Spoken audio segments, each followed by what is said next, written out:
Senhor esteja convosco. Ele está no meio de nós. Proclamação do Evangelho de Jesus Cristo segundo Mateus. Glória a vós, Senhor.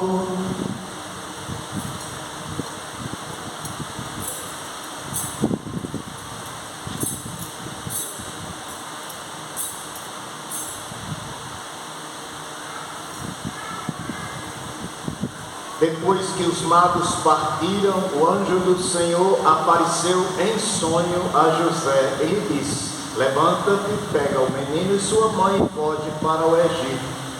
Fica lá até que eu te avise, porque Herodes vai procurar o menino para matá-lo. José levantou-se de noite, pegou o menino e sua mãe e partiu para o Egito. Ali ficou até a morte de Herodes, para se cumprir o que o Senhor havia dito pelo profeta: do Egito chamei o meu filho. Quando Herodes morreu, o anjo do Senhor apareceu em sonho a José no Egito. Ele disse: levanta-te, pega o menino e sua mãe e volta para a terra de Israel, pois aqueles que procuravam matar o menino já estão mortos. José levantou-se, pegou o menino e sua mãe, entrou na terra de Israel. Mas quando soube que Arquelau reinava na Judéia, no lugar de seu pai Herodes, teve medo de ir para lá. Por isso, depois de receber um aviso em sonho, José retirou-se para a região da Galileia e foi morar numa cidade chamada Nazaré. Isso aconteceu para se cumprir o que foi dito pelos profetas: ele será chamado Nazareno. Palavra da salvação. Glória a vós, Senhor.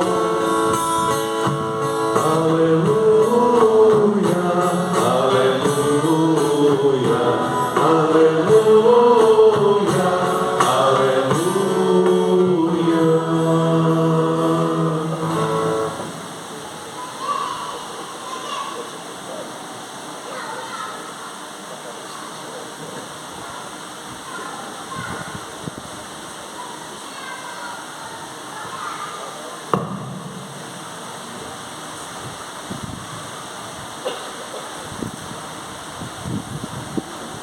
Meus irmãos, minhas irmãs, hoje a igreja nos coloca diante de uma grande verdade.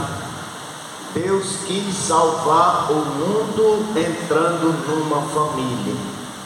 O Filho Eterno não apareceu no mundo como um adulto pronto, descendo do céu com brilho e com imponência. Ele veio como uma criança e veio precisando de pai, de mãe, precisando de uma casa, de um colo, de proteção, de pão, de rotina.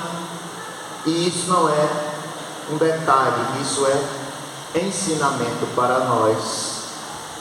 Se Deus santificou a vida humana passando pelo caminho da família, então não existe cristianismo, verdadeiro cristianismo, que trate a família como uma coisa secundária.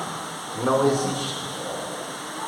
O Evangelho, porém, nos oferece um quadro interessante, e que não é um quadro romântico. São Mateus nos mostra realismo puro, mostra a família de Nazaré sendo perseguida. Um anjo manda José levantar-se no meio da noite, toma o menino e sua mãe e foge para o Egito. O menino, que é Deus conosco, nasce num mundo hostil. E aqui há uma luz. Vejam, o Natal ele não nos tira do chão da vida. O Natal ele dá sentido ao chão da vida. O Verbo que se fez carne entrou na nossa história, mas entrou como ela é. Entrou nessa história que nós vivemos, com todos os seus percalços, com as ameaças, com as inseguranças, os medos, as contradições.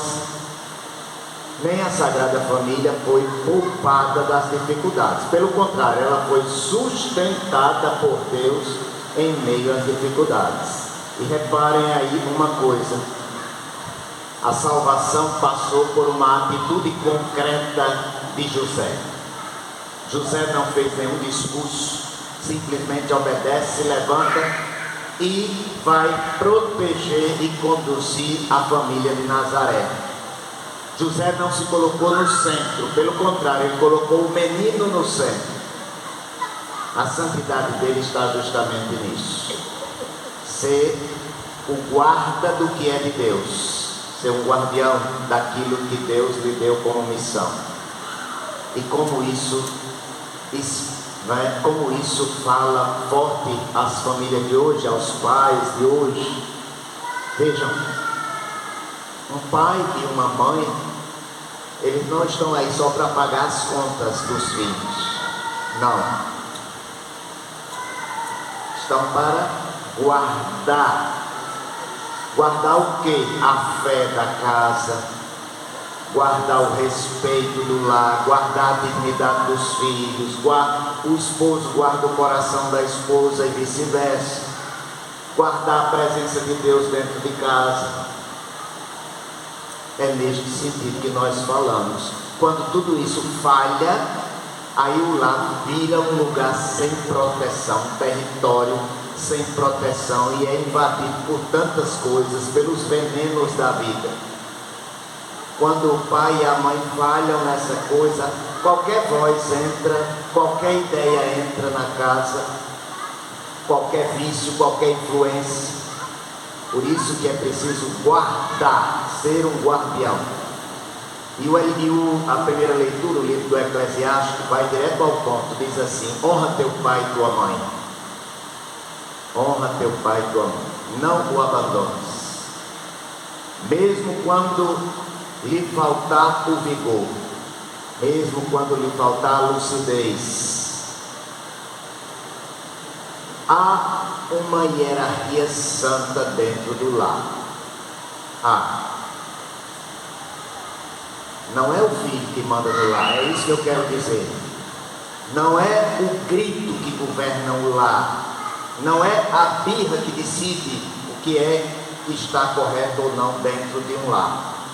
Quando os pais, eles perdem a autoridade, aí a família adoece. Se os pais perdem a autoridade, a família adoece. E aqui a autoridade não é autoritarismo, não é isso. É referência, é direção, é firmeza amorosa, é tudo feito com amor. E nos impressiona como hoje colhemos muitos frutos amargos de um tipo de educação sem limites. Por isso que tem tantos sem rumos, tantos jovens sem um sentido na vida, sem prumo. Crianças mandando na casa, mandando nos pais com medo de educar, mães esgotadas, exaustas com os filhos, famílias às vezes até desorientadas. E a palavra hoje é clara: honra pai e mãe, porque quem honra pai e mãe atrai a bênção de Deus. Livro do Eclesiástico. E desprezar isso é abrir espaço para a desordem, não tenha dúvida. São Paulo diz assim, oferecendo um remédio para nós: revestivos de misericórdia, bondade, humildade, mansidão e paciência. Suportai-vos e perdoai-vos, e acima de tudo, o amor. Aqui está o cristianismo vivido dentro de casa. Por quê? Porque família não é vitrine perfeita. Pelo contrário, família é um lugar onde tudo acontece, é como uma oficina. Todo dia tem alguma coisa acontecendo ali. Todo dia é preciso de perdoar, todo dia tem uma relação diferente. Tem convivência, tem decisões práticas. Então, não é uma vitrine perfeita.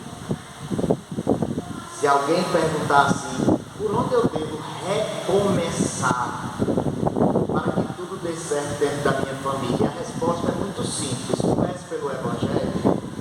Coloque o Evangelho vivido dentro de casa, na cozinha, no quarto, na sala, em todo canto. Comece a viver o Evangelho, a prática do Evangelho. Papa Francisco, ele dizia de uma forma bem simples, parece até desprezível. Ele dizia assim: existem 3 palavrinhas que a gente deve sempre lembrar e dizer para que tudo dê certo dentro de um lar: com licença, desculpe e obrigado. Muita gente esqueceu desse tipo de coisa. Parece pequena, mas é profundamente espiritual. Onde as pessoas não pedem desculpas, o que é que vai crescer dentro desse ambiente? O orgulho. Onde as pessoas não agradecem, o que é que vai crescer aí dentro? A ingratidão. Não vai ter gratidão. Onde ninguém pede licença, o que é que vai crescer? A grosseria, uns pisando nos outros. É isso que cresce. E quando tudo isso se instala dentro da casa, aí fica pesado. O lar fica muito pesado, o coração vai se fechando, e o inimigo adora casas onde ninguém se perdoa. O inimigo bate palmas. Precisamos dizer com muita clareza que há muitas ameaças que rondam as nossas famílias, não apenas de fora, mas também de dentro. De fora nós já sabemos, são ideias que entram na família e que tentam reduzir inclusive a família, a construção da família meramente como sendo algo meramente humano e moldável ao gosto do momento. São muitas ideias que vêm de fora. E de dentro nós já sabemos. São essas feridas: orgulho, traições, vícios, agressividade, indiferença, ausências. Ausência de tudo, não é ausência só da pessoa, ausência de diálogo, de perdão. E tudo isso destrói, corrói o lar. Por isso a festa de hoje não é para que você bata no peito e diga assim: que família bonita essa de Jesus, a Sagrada Família. Não. Isso aqui é para você olhar para Nossa Senhora, José e Jesus e dizer assim: minha casa será uma casa onde Deus habita. E Deus habita onde há verdade, fidelidade, respeito, oração, conversão. É aí onde Deus pode habitar. Um detalhe forte do Evangelho: José foge. E fugir aqui não foi uma covardia, foi uma sabedoria. José não entra em confrontos inúteis, ele não brinca com o perigo, e ele protege o menino. E aqui está uma lição muito clara. De fato, há muita coisa que nós precisamos nos proteger e proteger nossa família, de ambientes, de hábitos, de conteúdos, de amizades e situações que são como verdadeiros Herodes, tentando destruir a família. E nós cristãos precisamos aprender a dizer sempre: na minha família isso não entra, na minha casa isso não entra. Nós precisamos dizer isso, sem medo mesmo. É por amor, não é por medo que nós nos afastamos de determinadas situações e conteúdos. É por amor à família. Inclusive o salmo de hoje dizia: felizes os que temem o Senhor e trilham os seus caminhos. Quem anda nos caminhos de Deus é diferente. É diferente. O temor a Deus faz você colocar dentro da sua casa Deus como sendo o centro de tudo. Não é que não vai ter problemas porque você anda nos caminhos do Senhor, não é que não vai ter cruz, nada disso. Deus não vai impedir a perseguição como não impediu na vida de José, não é? Mas impede o desastre. Quando a família reza, ela não enfraquece, ela se fortalece. São Paulo nos ajuda a concretizar isso falando aos esposos, aos pais e aos filhos. Primeiro aos esposos, dizendo: vivei no Senhor. Amor cristão, ele não humilha as pessoas, não pisa, não manipula, não trata o outro como objeto. Amor cristão cuida, conversa, ama, protege. Aos pais, São Paulo diz: eduquem sem humilhar os filhos. Corrijam, mas não destruam os filhos. E aos filhos, respeitem. É preciso ouvir, aprender. Uma geração que perde o respeito pelos pais, ele perde o respeito por toda a autoridade. Ele vai viver em conflitos, então, onde for, no trabalho, ele não tem uma referência de autoridade, então não respeita a autoridade nenhuma. E aqui, meus irmãos, nós precisamos ser bem honestos com a realidade atual das nossas famílias. Um dos maiores desafios que nós enxergamos nos dias atuais são as redes sociais, o uso desordenado das telas. Não estou demonizando a tecnologia ou as redes sociais, não é isso. Eu estou falando em uso desordenado. É aquilo que atrapalha, é aquilo que nós um dia dissemos assim: isso vai ser uma grande distração. Aí terminou em quê? Num grande afastamento de todos. É neste sentido que nós estamos tentando conversar.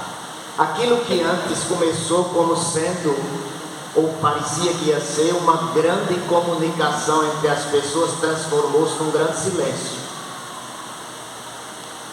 O que prometia aproximar as pessoas terminou cada um na sua solidão.